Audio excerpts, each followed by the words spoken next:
You're listening to the Parents of Hardworking Teens podcast, episode 109.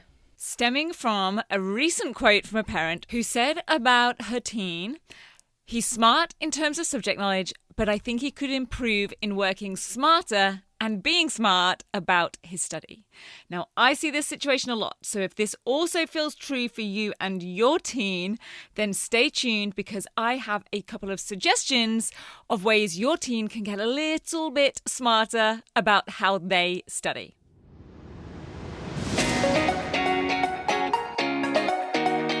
I'm Katie Jones, and with over 15 years in education as an award-winning high school teacher, international external examiner, and as a study coach, I've helped thousands of students skyrocket their results and confidence. And this podcast is where I share all my insights, tactics, and tips with you, the parent, so you can help your hardworking teen get happy, smart, and successful in their study, and have you both enjoy the journey along the way. This is the Parents of Hardworking Teens podcast. Hey VIPs, I hope you and your teens are doing fantastically. I am doing really well, and I'm going to kick off this episode with a question for you. What does smart mean to you? What does it mean to your teen? What about to their teachers, to examiners? There is smart, and then there's smart. And today on the podcast, I thought it might be interesting and hopefully helpful to talk a bit about this word smart. Being smart, feeling smart, because what does it really mean? Does it mean clever in a knowledge type of way, like knowing lots of facts? Like, wow, they are so smart, as in so knowledgeable about a subject or a topic? Or does it mean smart in terms of being really practical, or smart with people and dealing with situations, or able to problem solve and be strategic, being able to see the most efficient or effective way to do something? Like, oh, now that's smart. Like, that's cool, or I like how they did that, or the way we might sometimes hear or say it as, they'll go far. Now, maybe there is a better word for all of this than smart. Please feel free to let me know your thoughts. But for me, I'd say that I feel smart with some things. I'm pretty good with numbers. For example, I love a spreadsheet. I consider myself to be pretty good with money and maths in general. But there are other things that I am not smart at. I think I'm probably not a great visual learner. Those sort of distinctions about being a good auditory learner or visual learner weren't around when I was a student, but I'm not great with faces. I won't remember if I've necessarily met someone before or not. And I'm terrible with movies, as in, ask me a few weeks later and I won't even remember if I've seen a particular movie. I won't be able to name any of the actors, that's for sure, unless it's Julia Roberts or Tom Cruise. Other than that, I'm not going to have a clue who they are.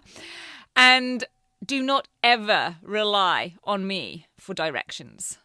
I'm the person who will bump into you as you come out of a store because I've turned one way thinking that's the way to go and then instantly realise, no, I'm looking in completely the wrong direction. I'm one of those people who will aimlessly follow a GPS route planner with no idea if I'm actually going in the right direction and will end up at the completely wrong place. I have to go to a place at least 8 times before I know the route by heart. And I always say that one of the reasons that me and my husband are a good match is because he will literally be able to go to a place or drive to a place once and will then know the way. He will recognize a face anywhere, anytime. And these things have helped me out of a lot of bother, I will tell you, over the years. But personally, I believe we are naturally born with some stronger things that we're super smart with. And I also believe that we can become smarter in ways or things that maybe we're not naturally that way, but maybe we want to improve on. So what are the different types of smart that will best serve your teen in their study? And where are they already strong? And where would it potentially serve them to become smarter if they want to? Now, as a student, I thought that being smart meant knowing lots about a topic or a subject. And in one way, I think I was probably right. And in another way, I was very wrong. Today, I see being smart as a student as also being strategic, doing things in the right or best or smartest way. Now, of course, this could be considered knowledge in itself. You might need knowledge about the most effective ways to study or knowledge of how exams work and marking criteria allocated. But to me, I personally think there are two different ways to be smart when it comes to study and academic performance. And I started thinking about this recently after a conversation with a mum who said about her son, he's smart in terms of subject knowledge, but I think he could work smarter. He doesn't study smart. And I can totally see this mum's point, because we could see this as there's smart in terms of subject knowledge, and then there's smart in terms of the skills of how they perform with that subject knowledge, how they convey that subject knowledge in a way that's going to get the marks and do it in the smoothest, fastest way possible that still has them operating to a high quality. So to me, it makes most sense to describe this as smart in terms of what we know and smart in terms of how we do. And of course, we've all heard the phrase work smarter, not harder. The idea that there are various ways to achieve an outcome and some are more efficient or effective than others. But I personally find that phrase frustrating, more so on behalf of students today, because it doesn't really have any substance. It's like wishful thinking, but it's not necessarily helpful. It's not like, oh, well, problem solved. I just need to work smarter. Why didn't you say? What I want to do is help students know how to do that and be able to do it, to have the skills, techniques, and strategies to actually do it, to be able to work smarter, not harder. And so one way to help your teen advance in their studies whilst also keeping a healthy life balance and enjoying their study as much as possible, or wherever possible, might be to consider, out of those two types of smart, what they know versus what they do, which are they strongest in and which are they weaker in, and then taking steps to build that weaker one up, because when we build up the weakest area, usually the others will also rise as well, like fixing the weakest link in a chain. Because we all have natural talents and strengths, and also places where that isn't really our thing. Nothing wrong with any of that. But if we want a different outcome from where we're at the moment, or we'd like to change something in some way, then there are things we can do to help make that happen. So let's say we have a student who is extremely knowledgeable about modern history. They're really interested in it. They love the subject. They have excellent knowledge of the key leaders, the events, the places, what was happening and why, but they aren't skilled in writing essays. Now, if they get set an essay, they may write and include a ton of information, showing that they are indeed really smart in terms of their knowledge, but they end up then with a grade or a result that's nowhere near the level of their knowledge. So they are smart when it comes to the history knowledge, but perhaps not as smart when it comes to showing that knowledge of history in that type of assessment. Now let's take another student who is great at figuring out how to kind of game the system and win at that game, who is smart at knowing how assessment works, how tasks are worded and marked.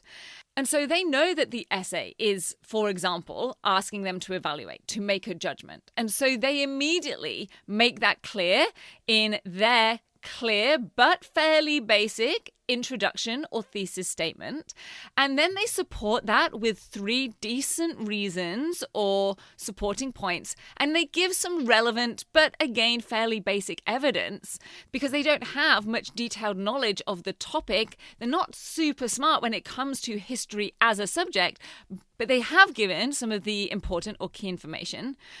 And out of these 2 students, who do we think is getting the better mark? Fortunately or unfortunately, however you want to see it, and maybe depending on where your teen is at, in my experience, I would say it will be the second student because they've actually answered the question. They will have met more of the mark scheme criteria because the task wasn't tell me all you know about this topic. Now, of course, this is particularly frustrating for the subject expert teen. But if we accept that today, especially given that we have the internet, we have Google, we have AI at our fingertips today, that the purpose of education is to do more than just learn facts and recite information, then maybe this is how it should be. Even if it's not how we, and I include myself back as a student, sometimes default to seeing things or approaching things when it comes to education and assessment. And for more on this, if this is resonating, then you might like to also go and listen to episode 63. It's literally called The Game. And it's where I explain how succeeding in high school when it comes to the academic and assessment side of things, your teen ideally needs to understand what the game is and how to play it. Because I think that many of us, me included, to some extent believe that education is mainly about learning the topics, the subjects, becoming knowledgeable. And to some extent, it absolutely is. Not to mention that having a deep knowledge of a subject is still valuable in the world today. It can be interesting, it can be enjoyable and fun, and help build friendships or connections with others with similar interests. And I do think this is part of education, exposing us to lots of different subjects and topics to help us find out where our passions lie in life. But I also think that being smart with that knowledge, being able to use it and apply it in effective ways that create outcomes that we want, just as potentially maybe even more valuable as a skill, both in the wider world and for sure in education and assessment. So here are a couple of short and simple, but specific and tangible ways that just recently I've tried to help students be smart or smarter in how they study or approach or complete tasks. And these are often practical and tangible things like writing the intro last when it comes to essays or a report. Because many students start out by trying to write their introduction and then they find they struggle to write it. And then understandably, they find they struggle to write it. So one way to solve that issue is to actually write the essay or the report first and then write the introduction, because it's very hard to introduce something that you haven't actually written yet. It's a lot easier when you know what it is that you're introducing because you have written it. Or it might be about strategically choosing a topic when there's an open choice assignment. Not trying to choose something unique, not even necessarily going with the topic that they find interesting, because you will be amazed at how quickly something becomes not fun and not as interesting when we realize that it was not the best choice when it comes to perhaps finding relevant research or being able to access top criteria on the mark sheet for it. So really, I'm inviting you here to consider what are the different types of smart when it comes to high school, college, and academics. And for me, how I see things at the moment, that would be smart in terms of what we know, and then smart in terms of how we do things. So that your teen is able to study smarter, not harder, achieve their best possible results, but do it in the smoothest, and I'm going to say it, smartest way. And if your teen is in years 9 to 12 or 10 to 13, and you would love for them to have effective, strategic, tactical ways to build and revise their subject knowledge and have systems and strategies to then convey that knowledge in the way that the question asks and the mark scheme requires, then I would love to have them join me in the 10-week Grade Transformation Program. You can find out more at www.gradetransformation.com/join. It's the smartest and most effective way that I have found to be able to train students in the skills, but also give them the concepts, the knowledge about how things work so they can do all of this for themselves. Now, I will see you back here next week. And until then, I hope you have a brilliant week. Take care, and I'll see you then. Bye. If you're ready to have your teen achieve their best possible results with less stress, then I want to invite you to enroll them in the 10-week Grade Transformation Program, where they're going to learn the key concepts, skills, and strategies to catapult their performance in assessments and exams. It's risk-free. They either achieve bigger and better results with a whole lot more confidence in 10 weeks, or we refund you in full.